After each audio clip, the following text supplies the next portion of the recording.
வாழ்க பசி வளர்க உணவு அனைவருக்கும் வணக்கம். நான் குடுவஞ்சல்லேருந்து கார்த்திகேயன். இன்று தேதி வந்து 27/7/2025 ஞாயிற்றுக்கிழமை.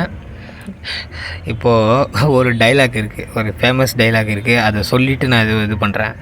அது ஒரு படத்தில் சொல்லுவாங்க, அண்ணா காப்பி சாப்பிட்டீங்களாண்ணா, அண்ணா டிஃபன் சாப்பிட்டீங்களாண்ணா அப்படின்னு சொல்லுவாங்க. இப்போ நமக்கு வந்து அது மாதிரி ஒரு காமெடியானா ஒரு மகிழ்ச்சியாக இருக்கிறதுக்கு ஒரு ஒரு டைலாக்கு நம்ம வந்து சொல்லிக்கலாம். நம்ம பசி உணவு மார்க்கமில், அண்ணா பசி எடுத்துதுங்களாண்ணா, அண்ணா உணவு சாப்பிட்டீங்களாண்ணா, அண்ணா இன்றைக்கி நல்லா மகிழ்ச்சியாக இருந்தீங்களாண்ணா. இது மாதிரி எப்பயுமே நம்ம வந்து ஒருத்தரை எப்படி வந்து நலம் விசாரிக்கலாம்னா இப்படி எடுக்கலாம். பசி எடுத்துதுங்களாண்ணா, உணவு சாப்பிட்டீங்களாண்ணா, நல்லா மகிழ்ச்சியாக இருந்தீங்களா, சிரிச்சிங்களாண்ணா. இது மாதிரி ஒரு மகிழ்ச்சியாக நம்ம வந்து பேசலாம்.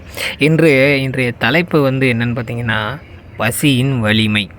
பசியின் வலிமை அப்படின்றது வந்து ஒரே ஒரு சின்ன உதாரணம், இயற்கையில் வந்து ஒரு உதாரணம் வந்து நம்ம வந்து பார்த்துடலாம். இது பாருங்கள், இது வந்து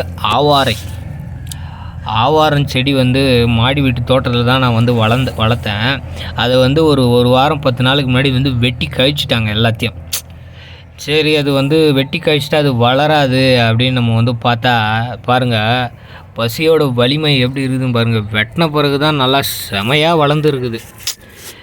இதுதான் வந்து பசியின் வலிமை. நீங்கள் எவ்வளோ வெட்டினாலும் சரி, உயிர்த்தன்மையோடு வந்து அது வந்து வளர்ந்து பெருகும். அதுதான் வந்து இந்த ஆவாரை வளர்ந்துருக்குது. இதுதான் வந்து பசியின் பெருக்கம், பசியின் வலிமை. வாழ்க பசி வளர்க உணவு. அனைவருக்கும் நன்றி, மகிழ்ச்சி.